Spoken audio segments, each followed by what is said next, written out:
वैवस्वत मनु के पुत्र नभग हुए, नभग के पुत्र नाभाग हुए और नाभाग के पुत्र श्री अम्बरीश जी महाराज हुए। ये नभग जी की भी चर्चा करना बहुत जरूरी है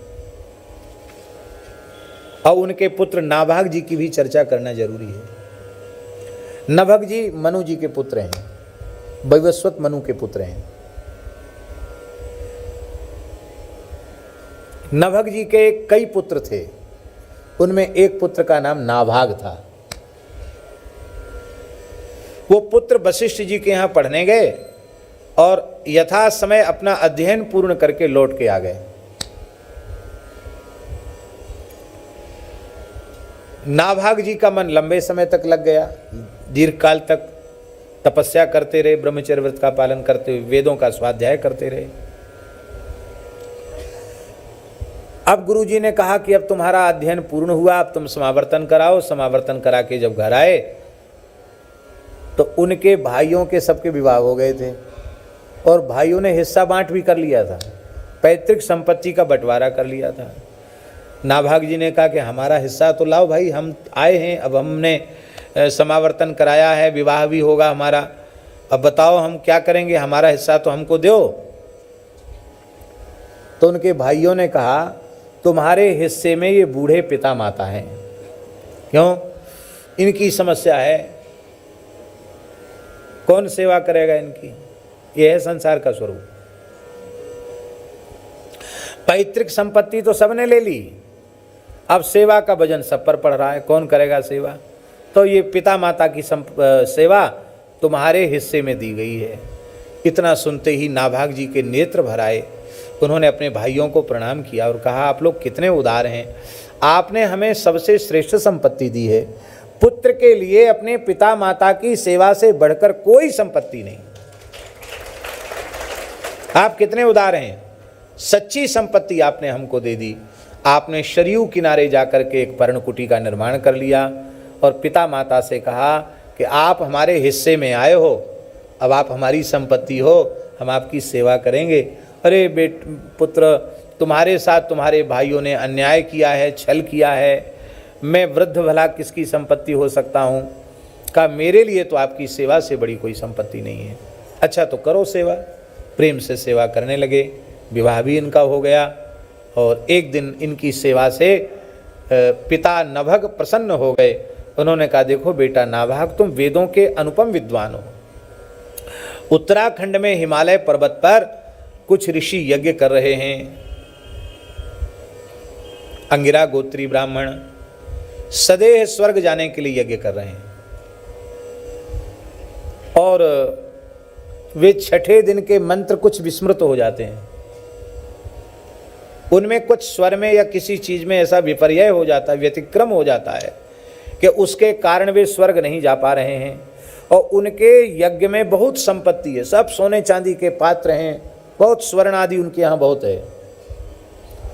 तो आप उनको छठे दिन के मंत्र बता देना, वो तो चले जाएंगे स्वर्ग और सारा सोना चांदी सब संपत्ति तुमको दे जाएंगे।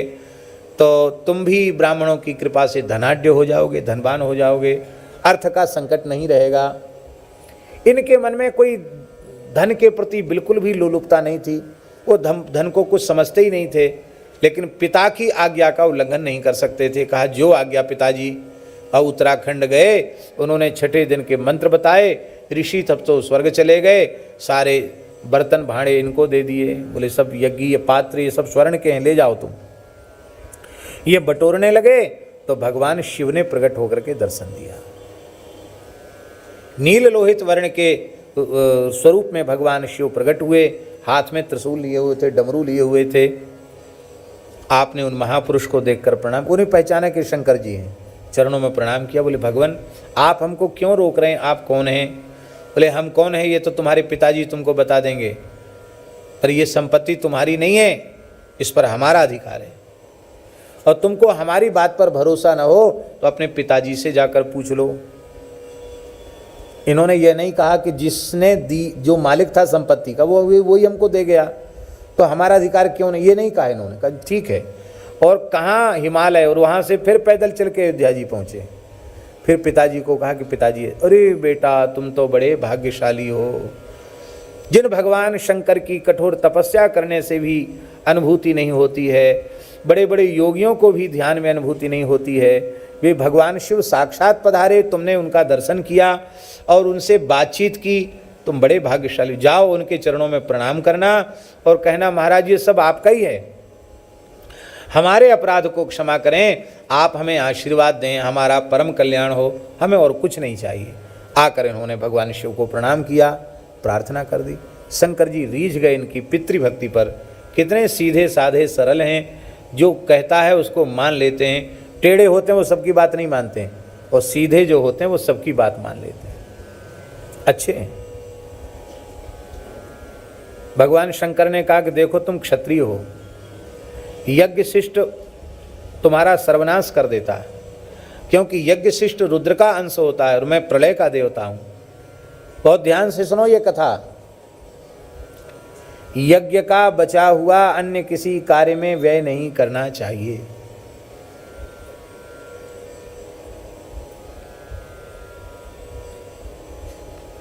अयम तो रुद्र भागोस्तु, अयम कहना ये रुद्र भाग है। यदुच्छिष्टो ध्वरस्य वही, यज्ञ का बचा हुआ उच्छिष्ट वो रुद्र का भाग है, तो तुम उसे ग्रहण नहीं कर सकते। हाँ, ब्राह्मण मंडप दान होता है, बर्तनों का भी दान होता है, वो लेता है संकल्प। तुम क्षत्रिय हो, तुम इसको लेने के अधिकारी नहीं हो, इसलिए इस पाप से तुमको बचाने के लिए हमने ऐसा किया। अब तो महाराज ऐसी परंपरा हो गई कि कोई पढ़ लो और कोई कुछ भी करने लग जाओ। एक महाराष्ट्र के एक सज्जन हमारे महाराज जी के पास रहते थे, क्षत्रिय परिवार का उनका जन्म था, बहुत बढ़िया से व्याकरण पढ़ा था, वेदांत पढ़ा था, और भी कुछ उन्होंने पढ़ा था, भागवत जी आदि भी पढ़ी थी, उपनिषद भी पढ़े थे, अच्छे ईमानदारी से पढ़ा उन्होंने। बाद में उनके पिताजी की आज्ञा से उनको गृहस्थाश्रम में जाना पड़ा, तो महाराज जी ने कहा कि तुम अपने गृहस्थाश्रम की प्रवृत्ति कैसे संचालित करोगे, क्योंकि कथा वार्ता करके गृहस्थ का पोषण करना ये ब्राह्मण का तो अधिकार है, क्षत्रिय का अधिकार नहीं है। अब गृहस्थाश्रम का तो कुछ न कुछ निर्वाह करना पड़ेगा। तो अच्छे पढ़े लिखे होने पर भी उन्होंने कहा महाराज जी हम तो जो आप आज्ञा करेंगे हम उसके अनुसार अपने जीवन का निर्वाह करेंगे, हम तो आपकी आज्ञा ही सर्वोपरि मानते। महाराज जी बोले नौकरी तो तुम्हें मिलेगी नहीं, व्यापार के लिए पूंजी चाहिए, पैतृक खेती है, ईमानदारी से खेती करना, गौ सेवा करना, उसी से अपना गुजारा करना। चाहते तो सैकड़ों कथाएं कह सकते थे, लेकिन महाराज जी ने कहा विप्रेतर व्यक्ति को, ब्राह्मणेतर व्यक्ति को कथा वार्ता आदि करके उससे अपनी वृत्ति चलाना ये उसके लिए विहित नहीं है। महाराज जी से बड़े प्रसन्न थे, बोले देखो मैंने एक वाक्य कहा, उसका कितनी श्रद्धापूर्वक पालन किया उसने। ज्ञानेश्वर जी, श्री वृंदावन बिहारी लाल की जय। भगवान ने कहा अब देखो हमने इसको स्वीकार कर लिया, अब ये हमारा हो गया, अब हम प्रसाद रूप में तुमको दे रहे हैं, ये संपत्ति अक्षय होकर तुम्हारे यहाँ रहेगी और बहुत धन बढ़ेगा तुम्हारे। देखो तुम्हारे भाइयों ने तुम्हारे साथ बेईमानी की, अन्याय किया, वो तो जैसे के तैसे ही रह जाएंगे, पर तुम्हारा पुत्र महाभागवत होगा और सप्तद्वीपवती पृथ्वी का एक छत्र सम्राट होगा। जब भोले बाबा देने लग जाते हैं तो कंजूसी तो इनके शब्दकोश में ही नहीं है, इतने उदार हैं। आहा क्या कहना, महादेव महादेव महादेवेति यो वदेत् एकेन शंभु क्रीतः स्यात् द्वाभ्याम शंभूर्णी भवेत्। भगवान शिव के दरबार में पहुंच करके 3 बार कहे महादेव महादेव महादेव।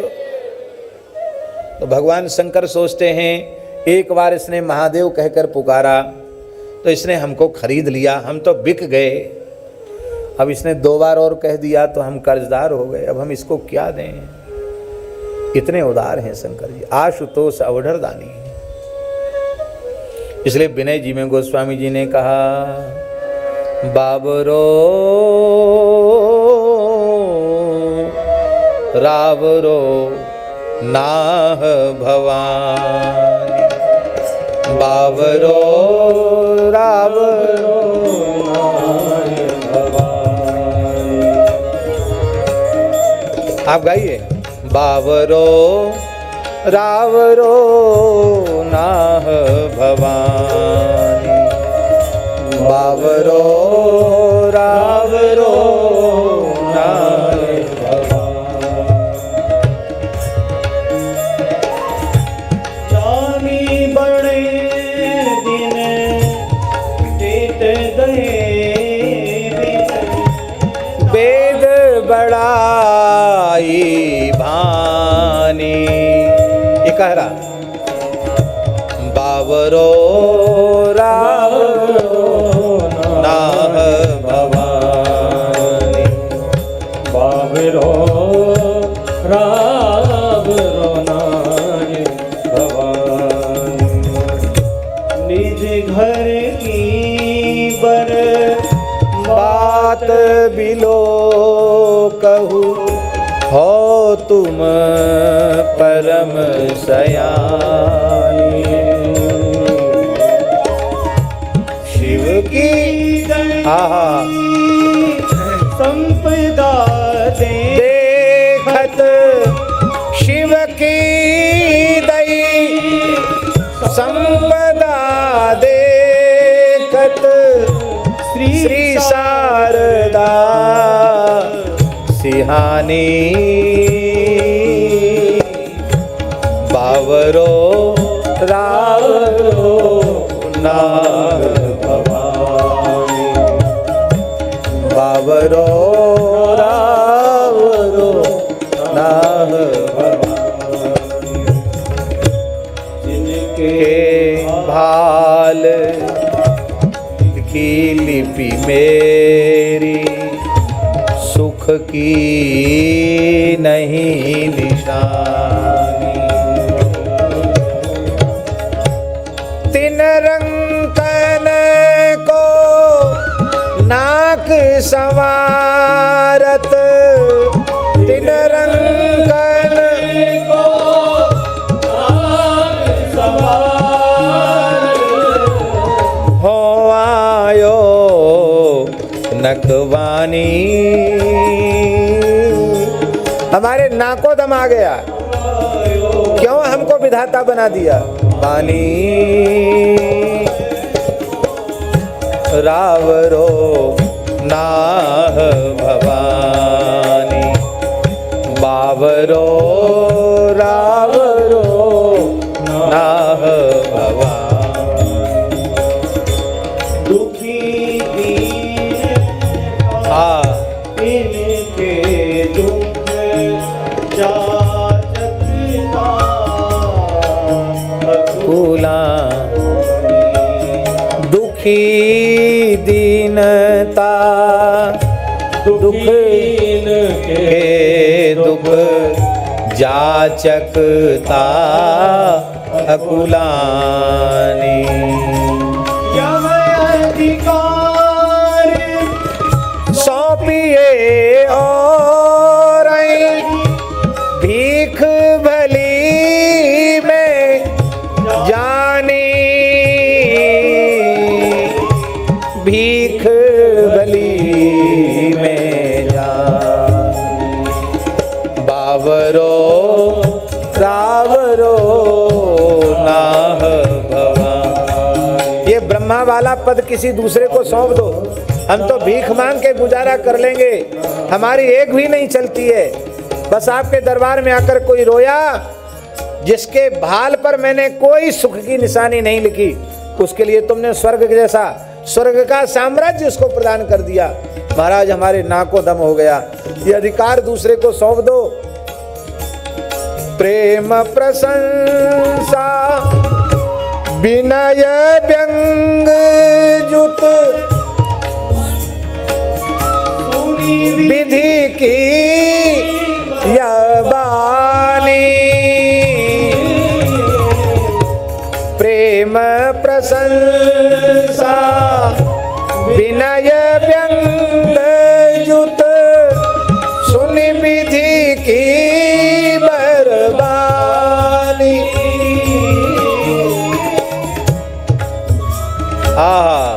तुलसी उदित महेश मन ही मन जगत मातु मुस्कानी।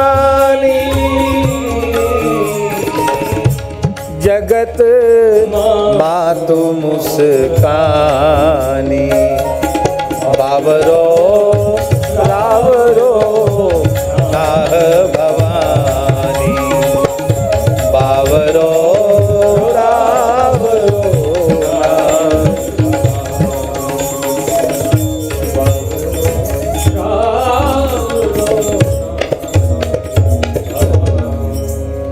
जय जय श्री राधे। भगवान शिव देने में बहुत उदार हैं। बस प्रार्थना ये है उनसे केवल भगवत चरणारविंद की प्रीति ही मांगो, इसी में लाभ है। और देने को तो सब कुछ दे देंगे, फिर बुरा भला होगा तुम जानो। इसलिए प्रसन्न इसी बात पर होते हैं कि उनसे कोई भगवत चरणारविंद में अनुराग की याचना कर ले, प्रेम की याचना कर ले, इससे भगवान शिव प्रसन्न हो जाते। देखो यहाँ एक विशेष बात है, यहाँ नाभाग जी ने शंकर जी से कुछ नहीं मांगा। उनकी निष्कामता पर शंकर जी इतने रीझ गए कि उनको परम भागवत महाभागवत अम्बरीश जैसा पुत्र दे दिया। अम्बरीश जी कैसे हैं? बोले ये इतने बड़े पुण्यात्मा प्रातस्मरणीय महापुरुष हैं कि नास्पृशत ब्रह्म शापोपी, ब्राह्मण के शाप ने भी उनका स्पर्श नहीं किया। यम न प्रतिहत क्वचित, जिस ब्राह्मण के शाप को दुर्निवार कहा गया, किसी में सामर्थ्य नहीं ब्राह्मण का शाप मिटने की। भगवान में भी सामर्थ्य नहीं है। आप लोग कहीं क्या बोले चले जा रहे हो? हाँ, बिना प्रमाण के हम कुछ नहीं बोलते।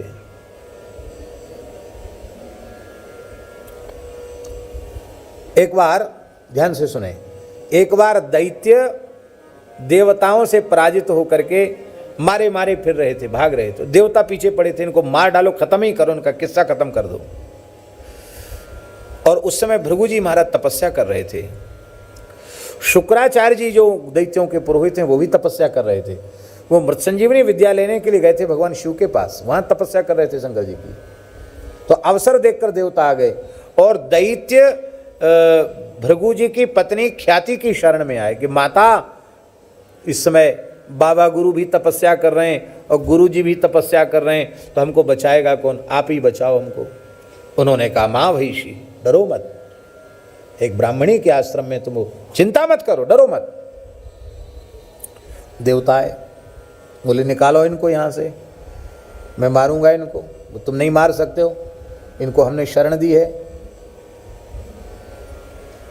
देवता माने नहीं, वहीं अस्त्र शस्त्रों का प्रहार करने लगे। तो महान योगिनी, महान पतिव्रता भृगु जी की पत्नी ख्याति ने योग बल से अपना विकराल मुंह धारण किया और संकल्प किया कि इंद्र के सहित में संपूर्ण देवताओं को निगल जाऊंगी, नए इंद्र महेंद्र सब बना दूंगी। इंद्र हुए तो क्या चले, मनमानी नहीं चलेगी। ओ देवता समझ गए तो अपने में निगल जाएगी ये देवी। अब भगे देवता, सीधे क्षीर समुद्र तक भगे। पहले तो देवता दौड़ा रहे थे दैत्यों को, अब भृगु जी की पत्नी ने दौड़ाया देवताओं को। भगवान शेष सैया पर पौड़े थे क्षीर सिंधु में, महाराज बचाओ बचाओ, शरण में। भगवान उठ के बैठ गए। क्या बात है? बोले सबको समाप्त कर देगी, योग बल से सबको निगल जाएगी। भृगु पत्नी, भगवान ने देखा कि तो निगल ही जाएगी, तुरंत उन्होंने सुदर्शन चक्र का स्मरण किया, चक्र छोड़ दिया और भृगु जी की पत्नी का सिर धड़ से अलग हो गया। काव्य माता निषूदिता, शुक्राचार्य की जन्मदात्री माता का वध भगवान विष्णु ने कर दिया।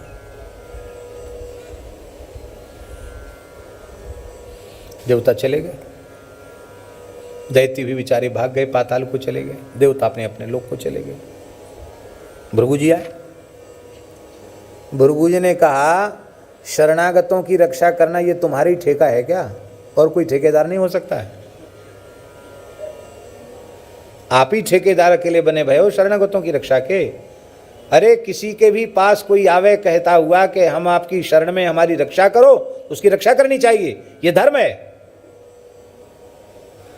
गुरु आश्रम में गुरु माता के पास दैत्यों ने रक्षा की प्रार्थना की तो रक्षा कर रही थी, इसमें कौन सा अनुचित था? आपने देवताओं का पक्ष लिया है। मेरे धर्म कर्म का लोप हो गया मेरी पत्नी के मरने से।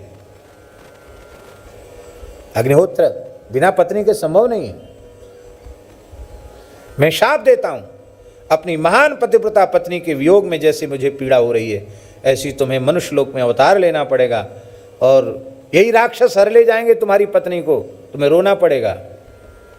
हाँ, ऐसे नहीं, जो किया उसका फल भोगना पड़ेगा। भगवान मुस्कुराए कि भूमिका तो हम ही बना रहे हैं, कोई बात नहीं। और तुरंत उन्होंने, हाँ अब जो बात कहनी वो तो हम कह दें। भगवान विष्णु ने कहा, किसको शाप दे रहे हो? मुझे, मैं परमात्मा हूं, सर्वतंत्र स्वतंत्र हूं, मैं तुम्हारे शाप को स्वीकार नहीं करता। क्या कहा? मैं तुम्हारे शाप को स्वीकार नहीं करता। भृगु जी ने कहा, नहीं करता इसमें भी तुम स्वतंत्र नहीं हो, भले न चाहे जितने बड़े डंबूधारी, करना पड़ेगा। यदि एक ऋषि के सत्य की रक्षा नहीं की तो प्रलय हो जाएगा। और कहकर महाराज उन्होंने अपने योग बल से, तपोबल से अपनी पत्नी को जीवित कर दिया। सिर उठाया और कहा, यदि मैंने एक पत्नी व्रत का निष्ठापूर्वक पालन किया हो और मन से भी कभी पाप का आचरण न किया हो तो मेरी पत्नी जीवित हो जाए। सिर धड़ पर रखा, पत्नी तो जीवित हो गई और वो तो प्रसन्न हो गए और खुद तपस्या में लग गए। कठोर तपस्या की, ऐसी तपस्या की समुद्रों का जल खोलने लग गया, आकाश के तारे टूट टूट कर गिरने लगे, सूर्य चंद्र की प्रभा फीकी हो गई, धरती डगमगाने लगी। संपूर्ण देवताओं ने भगवान से कहा, महाराज उनका शाप स्वीकार कर लो, नहीं तो बिना प्रलय के ही प्रलय हो जाएगा। भगवान हंसते हुए आए, ब्राह्मण की शक्ति कितनी होती है, वो मुझे भी झुका सकता है, इसको दिखाने के लिए ही मैंने ऐसा कहा था। मैं तो ऋषियों की, ब्राह्मणों की बात सदा सिरोधार्य करता हूँ, मैं आपके शाप को अंगीकार करता हूँ। भगवान ने कहा, यम न प्रतिहत क्वचित, ब्राह्मण की शाप को भगवान भी मेट नहीं सकते। इसलिए भूल कर भी ब्राह्मण का तिरस्कार मत करो। धर्मनिष्ठ कर्मनिष्ठ ब्राह्मण, उसका तो आदर होना ही चाहिए। कथनचित कोई ब्राह्मण धर्म कर्म सदाचार से भी शून्य हो जाए, किंतु जात्या भी यदि वह ब्राह्मण है तो भी उसका तिरस्कार मत करो। तिरस्कार करने से ब्राह्मण के तिरस्कार का पाप लगेगा। महाराज जी, धर्म कर्म सदाचार से संपन्न ब्राह्मण वह यज्ञाग्नि के समान पवित्र है और धर्म सदाचार से शून्य ब्राह्मण चिताग्नि के समान है। लेकिन अग्नि तो अग्नि है, यज्ञाग्नि जला सकती है तो क्या चिताग्नि नहीं जला सकती? चिताग्नि भी जला देती है। इसलिए हमें ब्राह्मण का आदर करना चाहिए। और ऐसे ब्राह्मण में भी दुर्वासा जी महाराज, जो भगवान शिव के 88 अवतारों में एक अवतार हैं, ऊर्ध्वरेता ब्रह्मचारी हैं, महान योगी हैं, अजर अमर हैं। ऐसे दुर्वासा जी महाराज, उनका भी शाप अम्बरीश जी का कुछ न बिगाड़ सका। भगवान को स्वीकार करना पड़ा शाप। अब सोचो, और इतने बड़े ऋषि का क्रोध शाप भी अम्बरीश जी का कुछ नहीं बिगाड़ सका। परीक्षित जी ने कहा, महाराज हमारे मन में बड़ा कौतूहल हो रहा है, मैं भी भक्त पांडवों का वंशज हूं, पर एक 7 वर्ष की आयु के बालक के शाप के कारण अनशन व्रत लेकर कथा सुनने बैठा हूं, शाप को नहीं मेट सका। और वो कैसे चक्रवर्ती सम्राट थे जो ब्रह्मर्षि दुर्वासा का शाप भी उनका कुछ न बिगाड़ सका, उनका क्रोध भी नहीं बिगाड़ सका। आप कृपा करके बताओ। यह सुनकर के श्री सुखदेव जी महाराज भाव समाधि में डूब गए और महाराज उन्होंने बड़े प्रेम से श्री अम्बरीश जी का चरित्र सुनाया। अब हम जैसे चरित्र अम्बरीश जी का सुनाते हैं उसमें कम से कम 3 घंटे का समय चाहिए। और घड़ी कह रही है कि अब 3 घंटे आप नहीं कर सकते हैं, 1-2 श्लोक तो पढ़ ही देते हैं। क्या कहना। अम्बरीशो महाभागः सप्तद्वीपवतीं महीम् अव्ययां च श्रियं लब्ध्वा विभवं चातुलं भुवि वासुदेवे भगवती तद्भक्तेषु च साधुषु प्राप्तो भावं परं विश्वं येनेदं लोस्तवत् स्मृतम्। अम्बरीश जी को महाभाग कहा गया। क्यों महाभाग कहा गया? सप्तद्वीपवती पृथ्वी के एक छत्र सम्राट होने के बाद भी उनकी उसमें रंच मात्र ममता नहीं थी। इसका तात्पर्य क्या है? जिसके जीवन सर्वस्व प्राण सर्वस्व भगवान बन जाएं, वही महाभाग कहलाने का अधिकारी है। शरीर संसार से संबंध त्यागे और भगवत संबंध को दृढ़ता पूर्वक स्वीकार करे, वही महाभाग कहलाने का अधिकारी है। सुखदेव जी सबको महाभाग नहीं कहते, अम्बरीश जी को महाभाग किया क्योंकि संसार के सारे संबंध को एकदम तिनके के समान तोड़ दिया।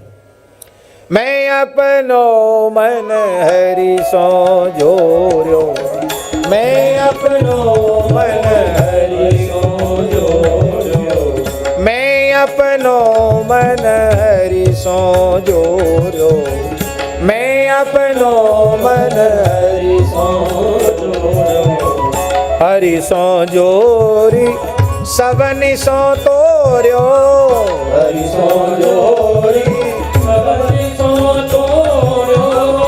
सब ही प्रहर तुम्हारी आशा,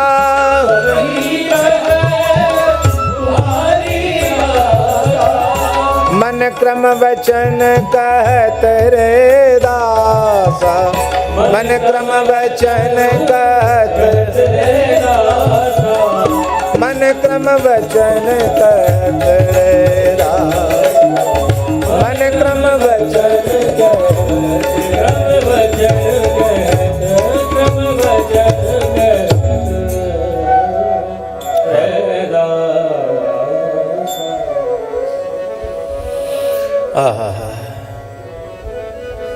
भगवान श्री कृष्ण गोपियों को महाभागा करें। स्वागतम वो महाभागा प्रियं किंकरवाणि वा ब्रजस्यानामयं कश्चित् ब्रूता गमन कारणम। क्यों महाभागा कहा? मयिवं विभोरहति भवान गदितुं नृशंसं संत्यज्य सर्व विषयास्तव पादमूलम, संत्यज्य सर्व विषयास्तव। शरीर संसार के बंधन को तृण के समान त्याग कर गोपियां आई। पति सुतान्वय भ्रातृ बांधवा अति विलंघ्यते च्युता गता गतिविदस्तवो गीत मोहिता गीतवयोषिता कस्त्यजे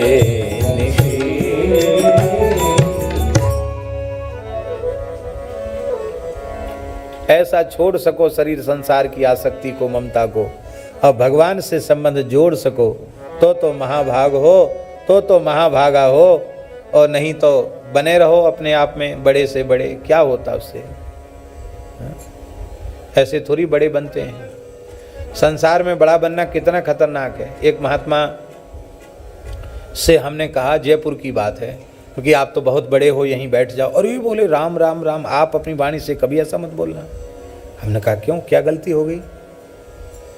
तो बोले पहले भिजाया जाता है दाल को, फिर सोलोढ़ी पर पीसा जाता है, और उसके बाद फिर कड़ाह में तेल में तला जाता है, फिर इसके बाद उसमें नमक मिर्च भी डाला जाता है, फिर दही भी डाला जाता है खट्टा खट्टा। इतना यातना सहने के बाद जो बनता है दही बड़ा, और बड़ा देखते ही फिर रह नहीं पाता है, गोलगप हाँ पा जाते हैं।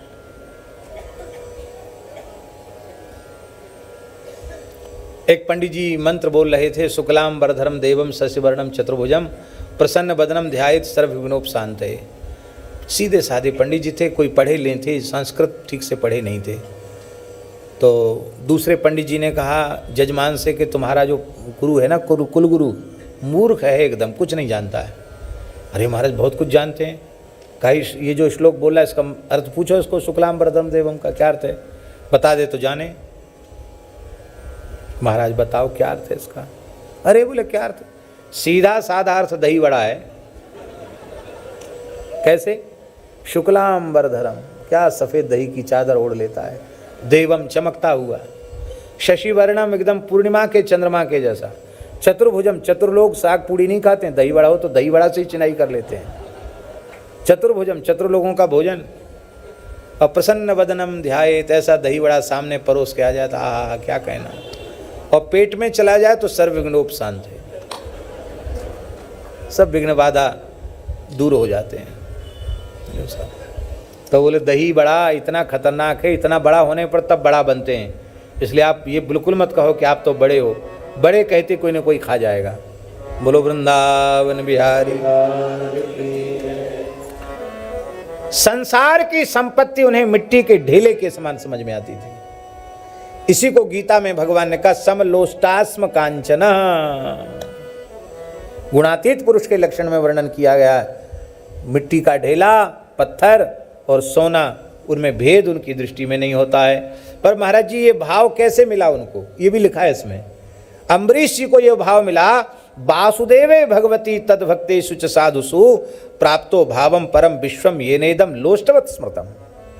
भगवान और भगवान के भक्त और संत महात्मा, इन तीनों में विशेष भक्ति उत्पन्न होने के कारण उनको संसार की संपत्ति मिट्टी के ढेले के समान व्यर्थ दिखाई पड़ने लगी। यहां नवलाम जी महाराज तद्भक्तेषु च साधुषु, भक्तों को अलग ग्रहण किया, साधुओं को अलग ग्रहण किया। बहुत ध्यान से सुने, भक्तों को अलग ग्रहण किया, साधुओं को अलग ग्रहण किया। आजकल लोग कहते हैं कि साधु माने कोई विरक्त महात्मा नहीं होता है, साधु माने जिसमें साधुता है, सज्जनता है, क्योंकि साधु शब्द गुणवाची है, तो साधु माने साधुता के जो गुण हैं वो साधु है। हम इस बात का खंडन नहीं कर रहे हैं, लेकिन साधु शब्द को विरक्त संतों के अर्थ में रूढ़ माना है यहाँ सुखदेव जी ने।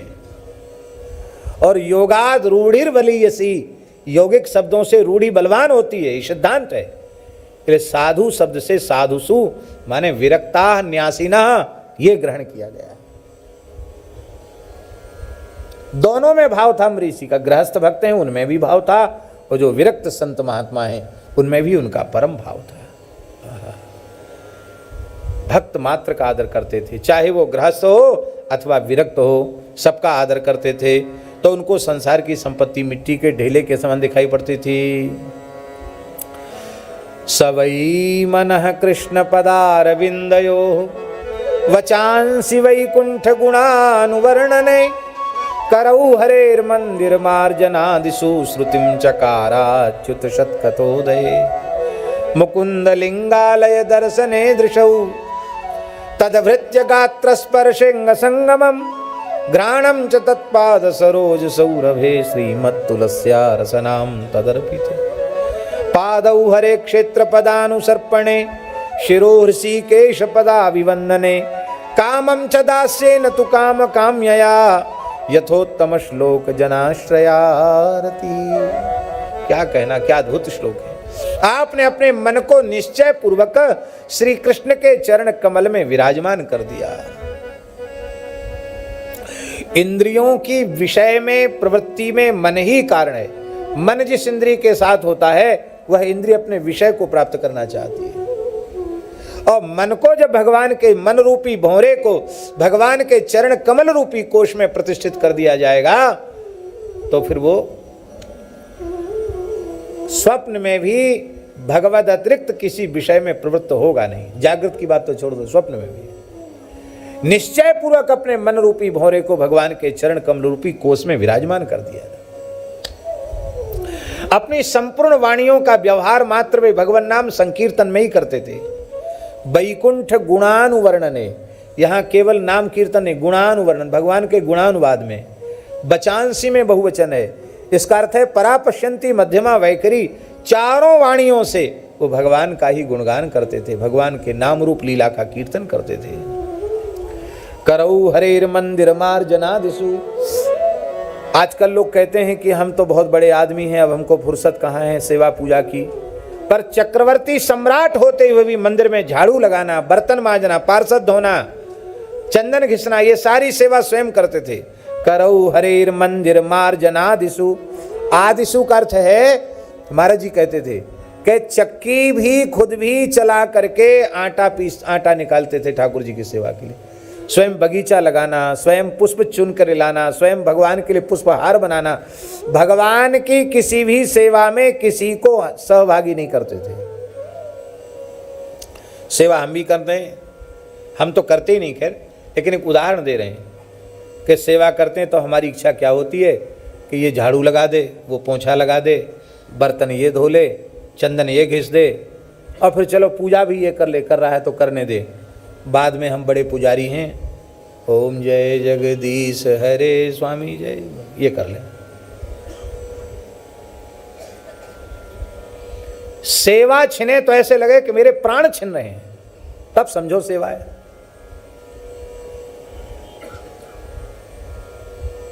सेवा ही संपत्ति बन जाए। आपकी संपत्ति कोई आपसे छीने, आपको कैसा लगेगा? सेवा छीननी नहीं चाहिए।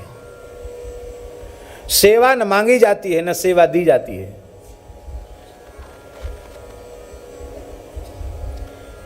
सेवा सेवक का अपने आप वर्ण कर लेती है। फिर से सुन लो, सेवा सेवक का अपने आप वर्ण कर लेती है। आप में सेवा भाव होगा ना, आप दुनिया के किसी कोने में चले, आपको सेवा मिल जाएगी। वो सेवा भाव ही नहीं है तो जो सेवा मिली हुई है उस सेवा को भी आप प्रेम से नहीं कर पाएंगे, बार बार उसमें गलती करेंगे, बार बार त्रुटि करेंगे। आप कहेंगे कि ये कैसे संभव है कि सब सेवा भी कर लें और अपना भजन नियम भी कर लें, ये कैसे संभव है? मनमोहन शरण जी ने देखा कि नहीं देखा, महाराज श्री का दर्शन किया, जो महाराज जी के साथ रहते, मामा जी के साथ आपने दर्शन किया। मदन बाबा ने तो खूब देखा उनको, कैसे महात्मा थे, सियाराम सियाराम सियाराम सियाराम बोलते रहते थे। बक्सर वाले मामा जी के साथ सदा सर्वदा साथ रहते थे वो, और संपूर्ण रसोई 5 7 8 10 मूर्ति की रसोई अकेले बनाकर पूरी रसोई तैयार कर देते थे। उसी में उनका मानस पाठ वगैरह भी चलता रहता था। जब पाठ चलता रहता था बड़ी पवित्रता से, पूज्य बक्सर वाले मामा जी उनको महाराज श्री कहा करते थे। नाम संभव तो सियाराम दास जी था। सिखा 3 बार बैठक करते हुए उनको देखा मामा जी को, और हमारे गुरुदेव ने कहा था कि इनको साथ ले जाओ, तो मामा जी ने आसन हमारा बिल्कुल पास में लगवाया। ये उनका आसन, इधर दास का आसन, वहीं एक कोने में महाराज श्री का आसन, और दाऊ जी वाले महंत जी दूसरे कमरे में थे, उनके साथ कुछ संत थे। 3 मूर्ति हम वहीं थे।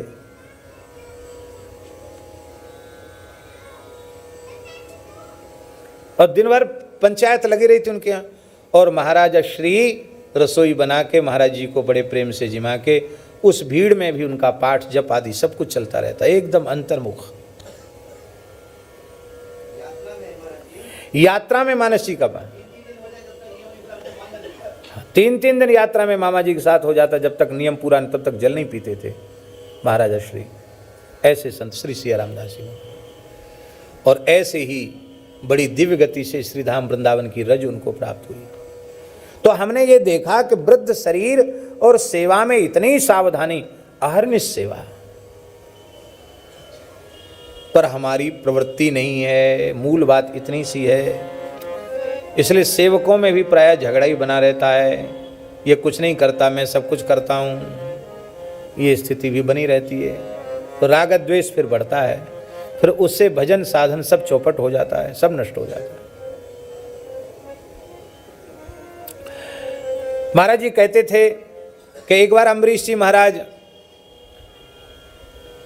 चक्की चला रहे थे, ग्रीष्म का समय था, ठाकुर जी के लिए आटा तैयार कर रहे थे। तो शरीर में पसीना अम्बरीश जी के होने लगा, तो ठाकुर जी से रहा नहीं गया। ठाकुर जी अपने मंदिर के गर्भगृह से बाहर पधारे और अपने पीताम्बर से वयार करने लगे। भगवान के श्रीअंग की दिव्य सुगंध जैसे ही उनकी नासिका में गई तो वो तो पहचानते हैं, तो भगवान की श्रीअंग की सुगंध है। तो देखा तो साक्षात ठाकुर जी खड़े हैं, अपने पीताम्बर से हवा कर रहे हैं। कि जय जय, इसमें आपकी शोभा नहीं है। ब्रह्मा जी, शंकर जी, लक्ष्मी जी, सबके तो आप सेव्य हैं, और मैं अतिशय मलिन प्राणी, आप क्या कर रहे हैं भगवान? में तो आपका दासानुदास हूँ, आपको इसमें शोभा नहीं देता। तो भगवान मुस्कुरा कर बोले कि आपको भी इसमें शोभा नहीं देता, आप चक्रवर्ती राजा वैसे ऐसे कर रहे, ये आपकी शोभा नहीं देता। दास की तो इसी में शोभा है, तो फिर हमारी भी शोभा इसी में। महाराज जी कहते भगवान ने हृदय से लगाया, अपने पीताम्बर से उनके श्वेद को पूछा, पसीने के कण पूछे। आहा, ऐसी सेवा भक्ति है क्या? ऋषिकेण ऋषिकेश सेवन, अपने हाथ से नित्य तुलसी का सहस्रार्चन, तुलसी से सहस्रार्चन करना, और अपने ही हाथ से ठाकुर जी की रसोई सिद्ध करना, भोग धराना, फिर पाना, और संतों को पढ़ाना, और कथा भी कह लेनी। हम ठीक से उनकी आज्ञा का पालन नहीं कर पा रहे हैं, पर हम यत्किंचित पुराणों का नित्य पाठ करने का प्रयास करते हैं, कभी बीच में छूट भी जाता है, तो ये उनकी ही कृपा है। उन्होंने हमको श्री अयोध्या जी में हृदय से लगा के कहा था, बड़ा स्नेह करते थे, मस्तक सूंघते थे जैसे कोई माँ अपने बालक को गोद में लेकर के सूंघे, गोद में ले लेते थे। उन्होंने कहा, भैया हम क्या कहें तुमसे, किसी को कहने लायक स्थिति नहीं है। कथावाचकों का शास्त्र ज्ञान चौपट है। कथा कहना क्या सीख लिए? पढ़ते तो है ही नहीं, फिर पढ़ना लिखना बंद। नाचना गाना थोड़ा बहुत सीख लिया, नाटक करना सीख लिया, हो गए कथावाचक। इसलिए स्वाध्याय में प्रमाद नहीं करना। मैं इस वृद्धावस्था में भी किसी न किसी ग्रंथ का रोज अवलोकन करता हूं। इसलिए मेरी इच्छा है कि तुम कम से कम आर्ष ग्रंथों का मूल पारायण तो करो, क्योंकि कुछ संतों की कृपा से तुम्हारा संस्कृत भाषा में प्रवेश है जो आ गया, और उनकी कृपा से महाभारत और अनेक पुराणों का मूल पारायण संपन्न हो गया, उनकी कृपा से।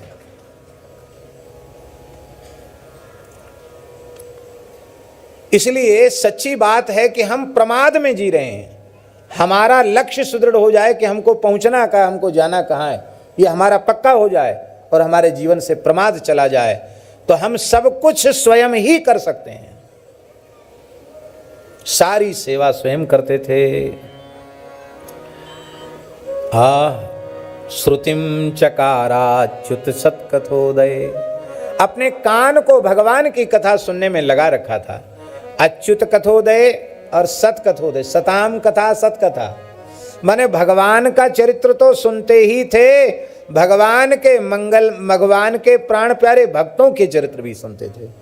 भक्त भगवंत के चरित्र सुन करके अपने श्रवणों को धन्य करते थे, अपने नेत्रों से भगवान का दर्शन करते थे, भगवान के चिन्हों को धारण करने वाले संतों का दर्शन करते थे।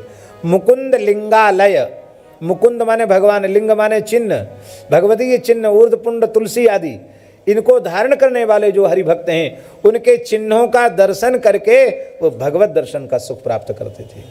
मुकुंद लिंगालय दर्शने दर्शौ, और तद्भृत्य गात्र स्पर्शिंग संगमम, हमारे मन में खूब तेज भाव जगे कि हम मंदिर बिहारी ठाकुर जी का आलिंगन कर लें, नहीं कर सकते, क्योंकि कहाँ उनका दिव्य स्वरूप, कहाँ ये मलमूत्र का हमारा भांड शरीर जिसके हर रोमकूप से मल निकल रहा है, दुर्गंध निकल रही है, ये शरीर भगवान के आलिंगन के योग्य नहीं है। हाँ, भगवान स्वयं प्रसन्न होकर अपनी आजान उलंबित भुजाओं को फैला करके हमें बलपूर्वक अपनी छाती से लगा ले में, ये उनकी करुणा है।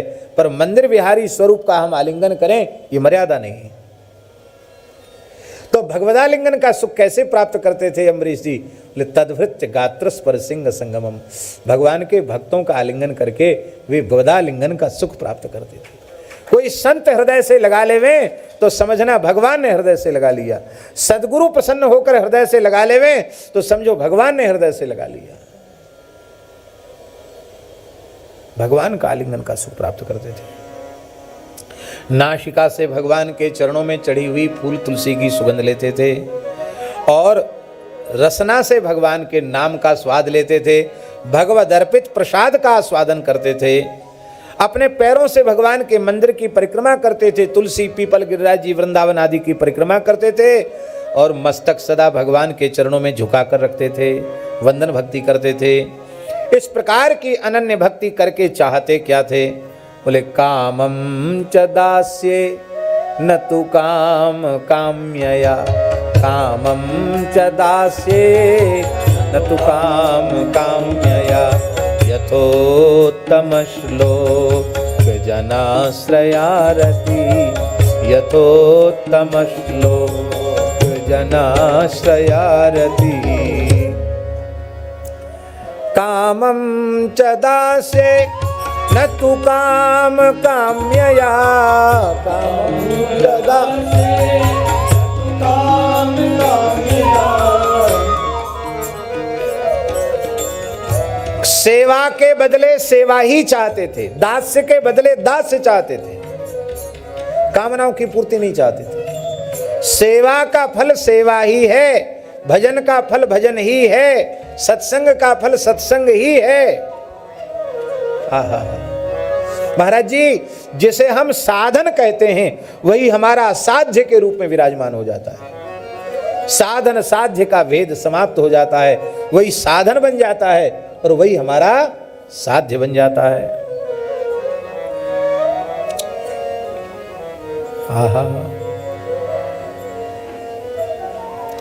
उन अम्बरीश जी महाराज ने एक दो अश्वमेध नहीं, अनेक अश्वमेध यज्ञ किए।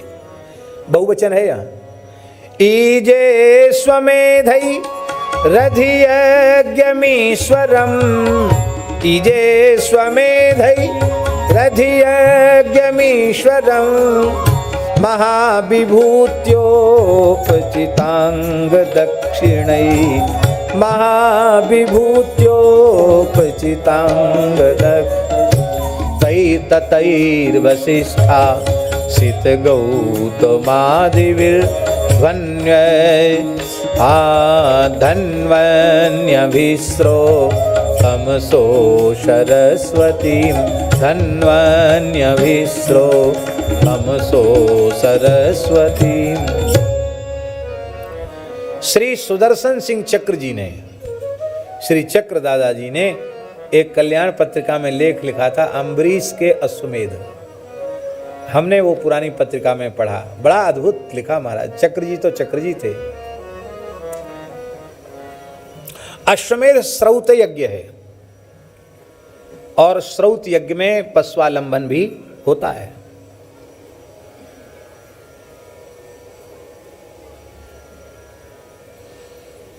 अम्बरीश की प्रवृत्ति इसमें कैसे हुई?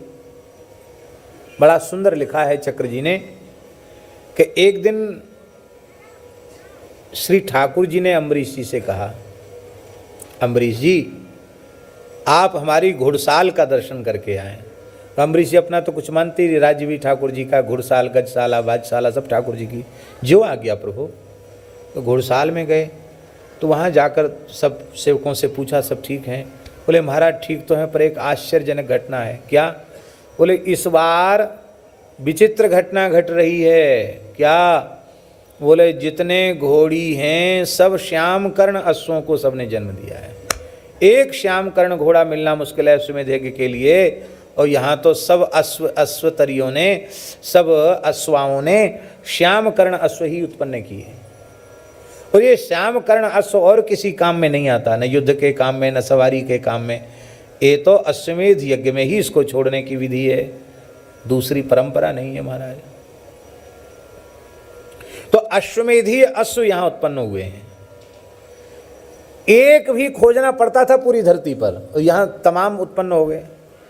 तो बोले सब भगवान की कृपा है। लौट के आए, भगवान ने कहा कहो क्या हाल है घुड़साल का। बोले महाराज ऐसी ऐसी घटना। तो बोले ठीक है, मैं यज्ञ पुरुष हूं, मेरी प्रसन्नता के लिए जितने अश्व उत्पन्न हुए उतने अश्वमेध करो। अश्वमेध अश्व का चयन हुआ। अश्व का वशिष्ठ जी ने पूजन कराया, पत्र लिख करके जैसी परंपरा है बांध दिया गया। कहा चतुरंगणी सेना तैयार करो। अम्बरीश जी बोले हमारा तो इस धरती पर किसी से भी विरोध नहीं है, निज प्रभु मैं देखें जगत के ही सन करहीं विरोध। हमको लड़ने भिड़ने का काम नहीं, हम तो निष्काम भाव से भगवान की आज्ञा का पालन कर रहे हैं। कोई अश्व बांध लेगा, नहीं आगे बढ़ पाएगा तो हम समझ लेंगे कि भगवान यज्ञ नहीं चाहते हैं, और नहीं भगवान चाहेंगे तो हो जाएगा। इसलिए हमें सेना वेना नहीं। तब क्या करें? बोले कुछ साधु ब्राह्मण चले जाएं अश्व के साथ। क्या करेंगे साधु ब्राह्मण? खोल करताल, ढोल मंजीरा लेकर के श्री कृष्ण गोविंद हरे मुरारे, हे नाथ नारायण वासुदेव, श्री कृष्ण गोविंद हरे मुरारे, हे नाथ नारायण वासुदेव, श्री कृष्ण गोविंद हरे मुरारे, हे नाथ नारायण वासुदेव, श्री कृष्ण गोविंद हरे मुरारे, हे नाथ नारायण वासुदेव। आकाश देवताओं से भर गया। बोले ऐसी अश्वमेधीय अश्व की यात्रा न भूतो न भविष्यति, जिसमें कोई सिपाही सैनिक नहीं। हाँ थे राज कर्मचारी, वो संतों की सेवा करने के लिए थे कि उनका अचला लंगोटी धो, कमंडलासन बासन लेके चलो, इसके लिए थे वो सब। खूब भोज भंडारे होते हुए सब अम्बरीश जी की भक्ति पर रीझ करके, ऐसे भक्त राजर्षि का यज्ञ तो पूर्ण होना चाहिए। सब आदर पूर्वक आगे बढ़ जाने देते। किन्हीं आसुरी राज्य में प्रवेश किया जैसे ही अश्व ने, तो वहाँ असुर प्रकृति के जो लोग थे उन्होंने पकड़ लिया। बोले ऐसे कैसे, अश्वमेध हो जाएगा। तो भगवान ने अम्बरीश जी की सेवा में, सुरक्षा में अपने प्रिय अस्त्र सुदर्शन चक्र को नियुक्त कर रखा था। तो सुदर्शन चक्र भगवान अलक्षित भाव से चल रहे थे। जैसे ही उस दुष्ट ने पकड़ा, सुदर्शन चक्र भगवान ने प्रकट होकर तत्काल उन दुष्टों को भस्मसात कर दिया। अब तो हल्ला मच गया। बोले कोई सुरक्षा कर्मी दिखाई पड़ता नहीं, पर ऐसा विचक्षण तेजस्वी चक्र पीछे पीछे चल रहा है कि उनके अश्व को कोई पकड़ना चाहेगा तत्काल चक्रराज उसे भस्म कर देंगे। पूरी धरती पर बिना किसी रक्तपात के अश्व भ्रमण करके आया और अश्वमेध यज्ञ हो गया। एक अश्वमेध नहीं हुआ महाराज जी, ईजे स्वमेधई, कई अश्वमेध यज्ञ हुए। और वो सब के सब महाराज जी सर्वात्म भाव से भगवान को उन्होंने सरस्वती नदी के तट पर ये यज्ञ संपन्न किए। वशिष्ठ, असित, गौतम आदि आचार्य उसमें विराजमान थे। बड़ा अद्भुत यज्ञ हुआ महाराज जी। यहाँ अम्बरीश जी की निष्कामता की बात सुखदेव जी नहीं, अम्बरीश जी की प्रजा की निष्कामता का वर्णन कर रहे हैं सुखदेव जी। यथा राजा तथा प्रजा, निष्काम राजा की प्रजा कैसी निष्काम होती है। आहा, स्वर्गो न प्रार्थितो यस्य मनुजैरमर प्रिया, शृण्वद्भिरुपगायद्भिरुत्तम श्लोक चेष्टितम। क्या प्यारा श्लोक है महाराज जी, क्या कहें, लिखने योग्य श्लोक है। देवताओं को जो अत्यंत प्रिय स्वर्ग है, वह भी अम्बरीश जी की प्रजा के लोग नहीं चाहते थे। ना तो धरती के किसी पदार्थ को पाने की उनकी इच्छा थी, ना ही स्वर्गादि के भोगों को प्राप्त करने की इच्छा उनकी थी। क्यों? क्योंकि शृण्वद्भिः उपगायद्भिः उत्तम श्लोक चेष्टितम, वे सबके सब भगवान की कथा सुनने में और कथा कहने में लगे रहते थे। इसलिए उनको न धरती के किसी पदार्थ की इच्छा थी, न स्वर्ग आदि लोगों के भोग की इच्छा थी। अच्छा अब बताओ, हम लोगों की इच्छा धरती के पदार्थों को भोगने की रहती है कि नहीं? खूब रहती है। दिनों रात कथा कहने के बाद, 12 मास कथा कहने के बाद भी ईटा पत्थर बटोरने की इच्छा, रुपया कौड़ी इकट्ठा करने की इच्छा, पद प्रतिष्ठा मान बढ़ाई की इच्छा बनी रहती है।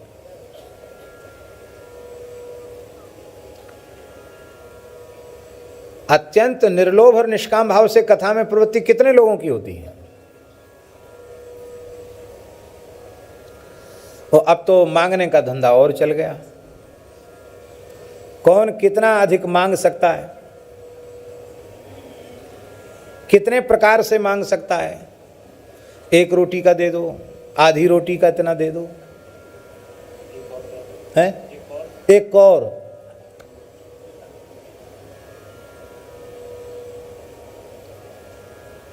भगवान की कथा व्यवसाय का साधन बनकर के रह गई है। बहुत दुख की बात है।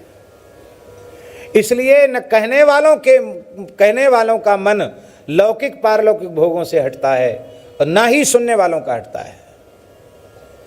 ईमानदारी से भगवान का चरित्र कहा सुना जाएगा तो संसार की किसी वस्तु को पाने की इच्छा नहीं होगी।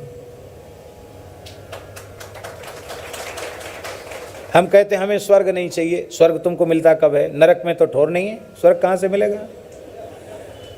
संसार की सामान्य वस्तुओं को देख करके तो मुंह में पानी आ जाता है, रीझ जाते हो। स्वर्ग देखा नहीं इसलिए न मिले के त्यागी हो। स्वर्ग दिखाई पड़े फिर तुम्हारा त्याग वैराग्य पता चले कि तुम में कितना त्याग वैराग्य है।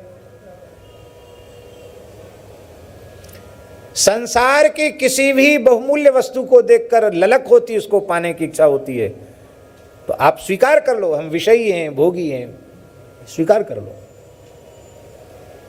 ये झूठी बात बोलो कि हमको स्वर्ग नहीं चाहिए। एक ही साधन है, खूब श्रद्धा से खूब भाव से भगवान की कथाओं को बार बार सुनो, भगवान के चरित्रों को गाओ, फिर न कुछ संसार की वस्तु पाने की इच्छा रह जाएगी, न स्वर्ग आदि लोकों के भोगों की प्राप्ति की अभिलाषा रह जाएगी। और ये स्थिति जब आ जाएगी तो बिना किसी के अभिषेक के, बिना छड़ी छत्र चमर के आप सारे धरती के सम्राट हो जाएंगे। चाह गई चिंता मिटी मनु आवे परवाह, जिनको कछु नहीं चाहिए वे हंसा।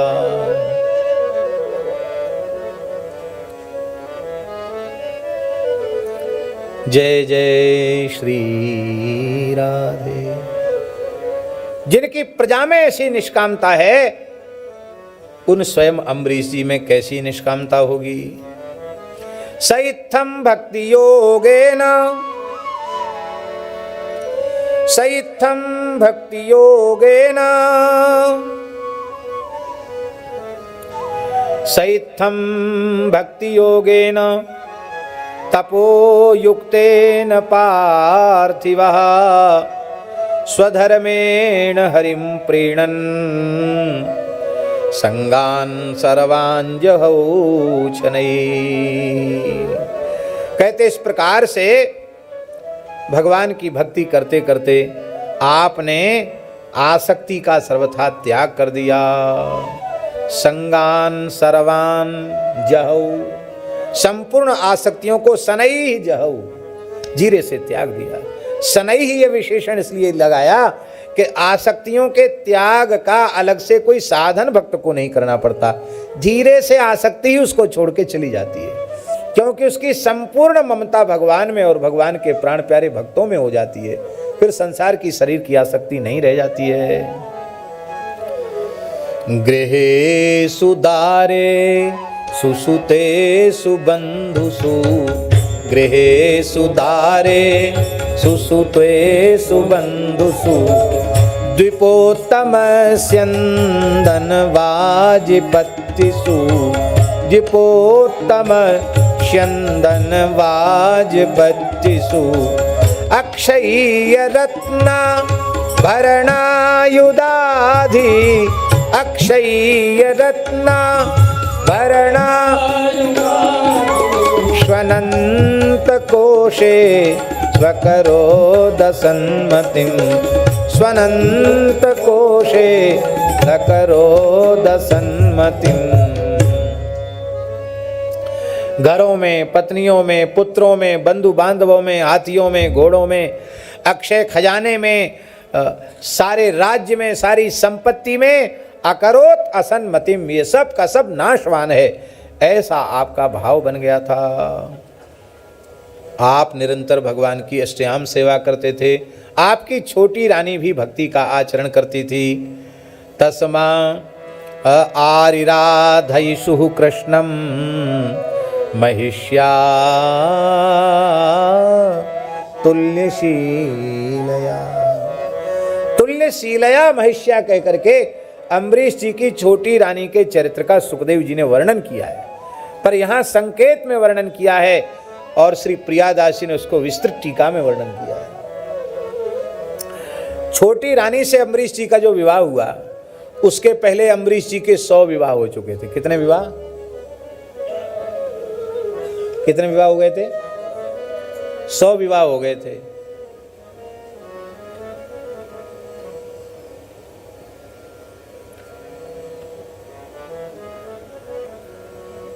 क्या नाम था बाबा? सुबुधनी हैं? हाँ जी।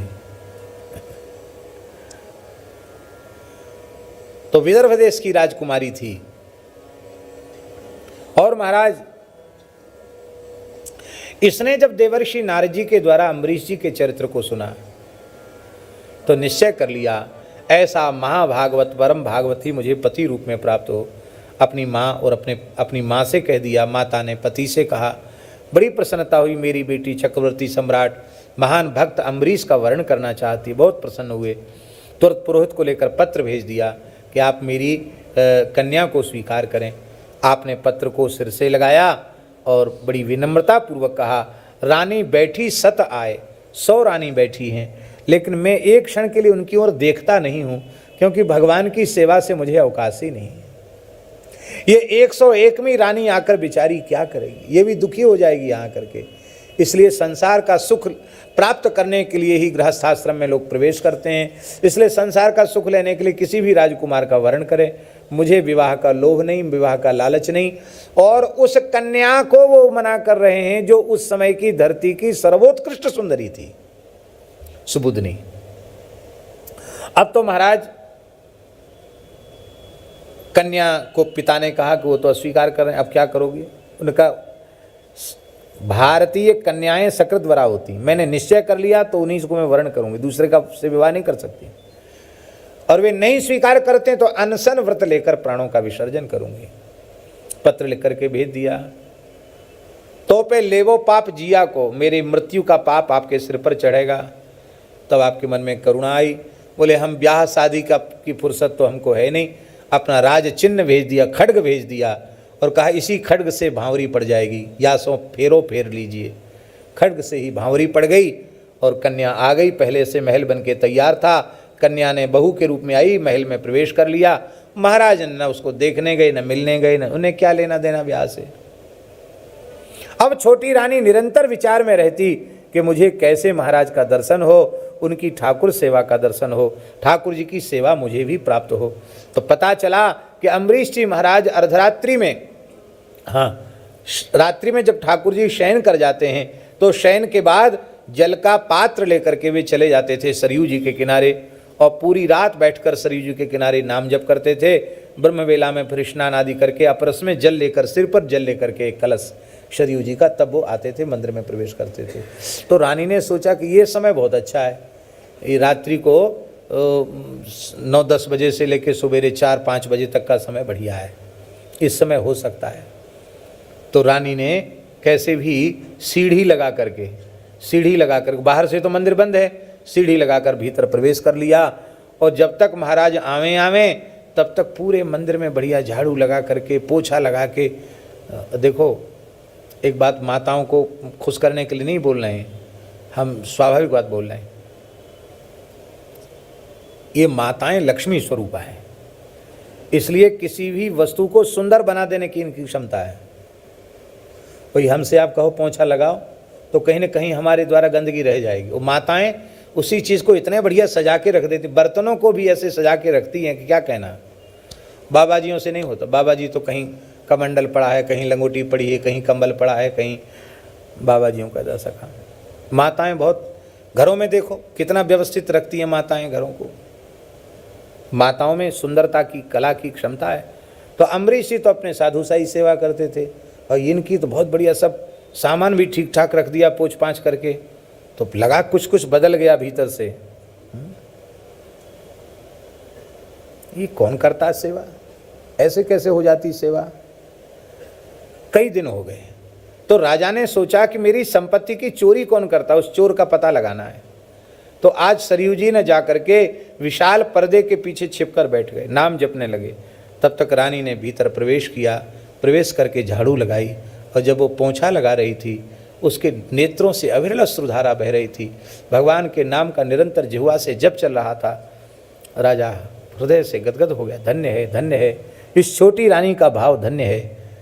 सेवा संपन्न होने के पश्चात महाराज सामने आ गए, चरणों में प्रणाम किया। आज मनोरथ पूर्ण हुआ, आज आपका दर्शन हो गया।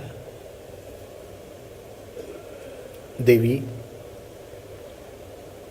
ये सेवा हमारी संपत्ति है, इसकी तुम चोरी क्यों करती हो? चोरी मत करो। हमारी सेवा छिनती है तो हमको उससे पीड़ा होती है। इसलिए आज हम सरयू जी नहीं गए, अब जाएंगे सरयू जी ये देखने के लिए कि ये करने वाला कौन है। तो यदि तुम्हारा सेवा में इतना भाव है तो अपने माथे सेवा क्यों नहीं पधरा लेती हो? हमारी सेवा की चोरी क्यों करती हो? तो राजा गुरु हरि है, राजाज्ञा और पति ही गुरु ही नारीणाम, नारियों का पति गुरु है और पति भी है, इसलिए तीनों की आज्ञा हुई तो प्रसन्न हो गई। अब ठाकुर सेवा कैसे पधरा में व्याकुल हो गई, मुझे तो पता नहीं कैसे ठाकुर सेवा करनी पड़ती है, ठाकुर जी कहाँ से लाऊंगी। भैया जिज्ञासा हो तो भगवान के पार्षद घूम रहे। तुरंत नारद जी आ गए। नारद जी ने वीणा बजाई, कहो देवी क्यों रो रही हो?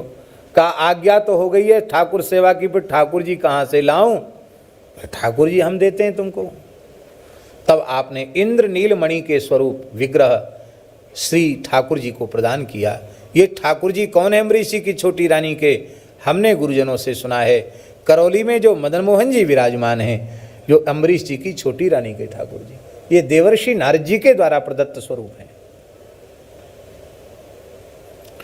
पूज्य पंडित श्री जगन्नाथ प्रसाद भक्तमाली जी महाराज कहते थे कि अम्बरीश जी के शिव्य ठाकुर श्री राधा वल्लभलाल जी हैं। अम्बरीश जी के बाद ठाकुर जी श्वेतद्वीप में चले, पहले श्वेतद्वीप में थे, श्वेतद्वीप से और उनको अम्बरीश जी को प्राप्त हुए, अम्बरीश जी से शिव जी को प्राप्त हो गए और शिव जी से आगे चलकर आत्मदेव ब्राह्मण को मिले और आत्मदेव ब्राह्मण ने अपनी पुत्रियों का विवाह हरिवंश महाप्रभु से किया और दहेज में राधा वल्लभलाल जी को दे दिया। ये अम्बरीश जी के ठाकुर बड़े लाडले ठाकुर हैं, क्या कहना। राधा वल्लभलाल जी का प्रत्येक उत्सव क्या कहना। ओहो,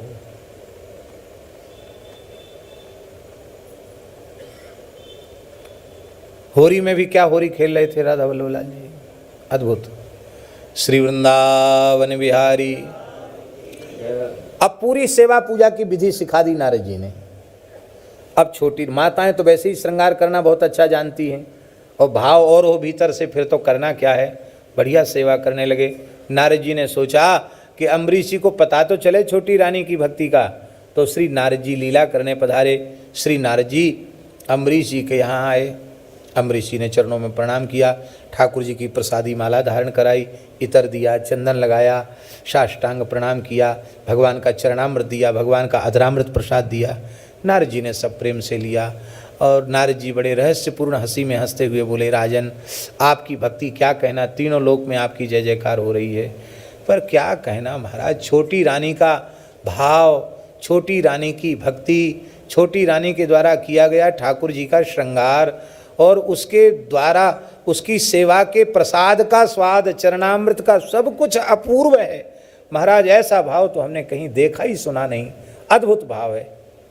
आपका भी है, पर छोटी रानी का तो छोटी रानी का है, बस कह के नारद जी अंतर्धान हो गए। अब अम्बरीश जी को चटपटी लग गई, अरे गुरुजी ने हमारी ठाकुर सेवा की कभी इतनी बड़ाई नहीं की जितनी बड़ाई इस नई नई रानी की भक्ति की बड़ाई कर दी, तो अच्छी बात है, चलें। तो आज अपने ठाकुर जी की शयन आरती जल्दी करा दी, संध्या शयन आरती एक साथ कर ली और ब्यारू व्यारू करा के जल्दी पहुँच जाओ महाराज, क्यों वहाँ मंदिर बंद हो जाएगा।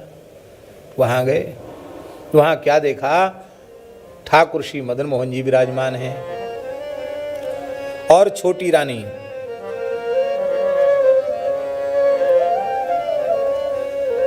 भगवान का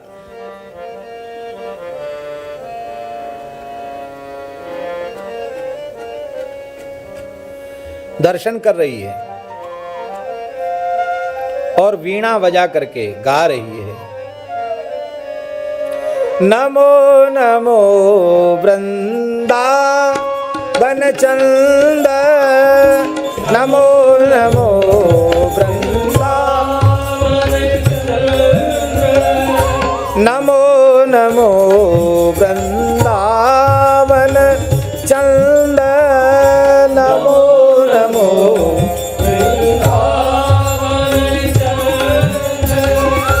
नित्य अनंत अनादि एक रस,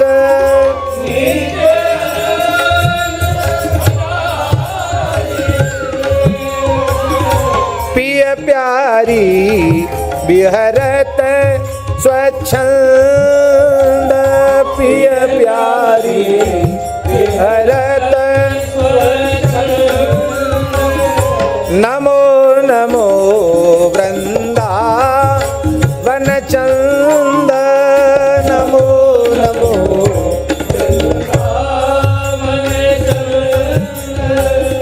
सतचित आनंद रूपमय खग, सतचित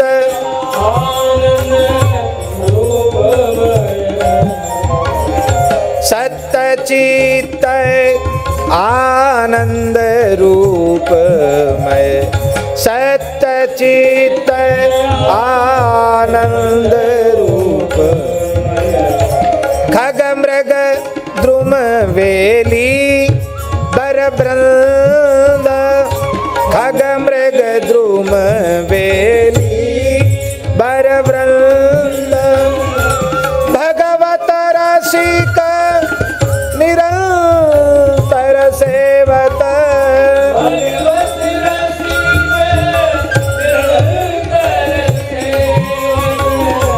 भगवत रसिक निरंतर सेवत,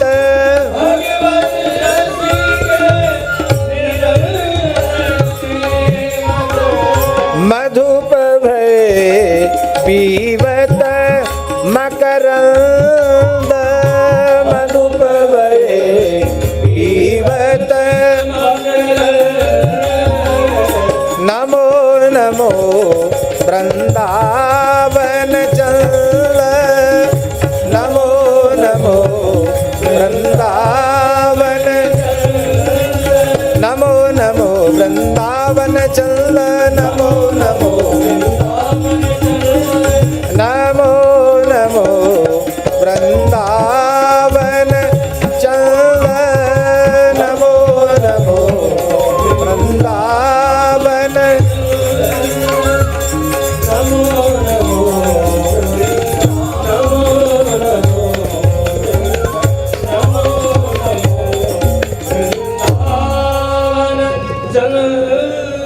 आहा, ये बीणा बजा के गा रही है और ठाकुर जी सिंहासन पर झूम रहे हैं।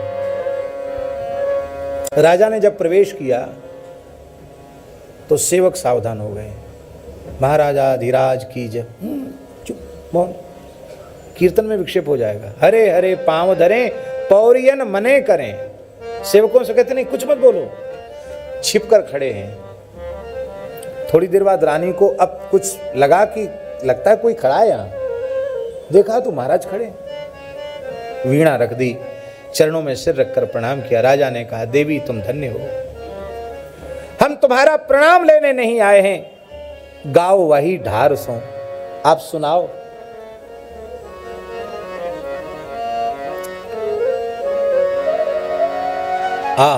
रानी ने फिर सुनाया, या मोहन के मैं रूप लुभानी, या मोहन के मैं रूप लुभानी, या मोहन के मैं रूप लुभानी, या मोहन के मैं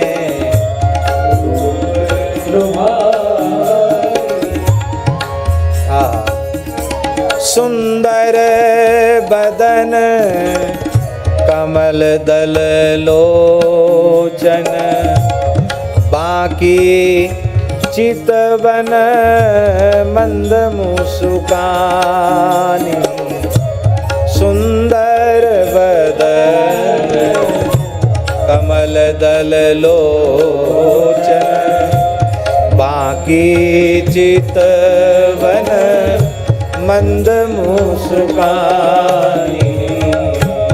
या मोहन के मैं रूप लुभानी, या मोहन के मैं रूप लुभानी।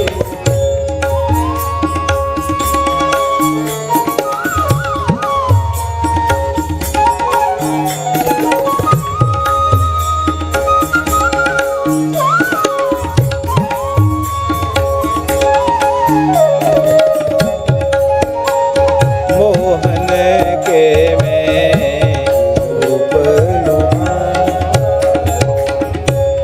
जमुना के नीरे तीरे धेनु चरावे, यमुना के नीरे तीरे धेनु चरावे, बंसी में गावे मीठी बानी, बंसी में गावे मीठी बानी, तन मन धन गिरिधर परवारो,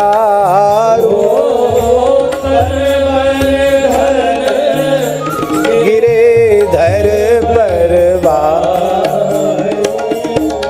मीरा चरण कमल लपटानी, मीरा चरण कमल लपटानी, चरण कमल मीरा लपटानी, चरण कमल मीरा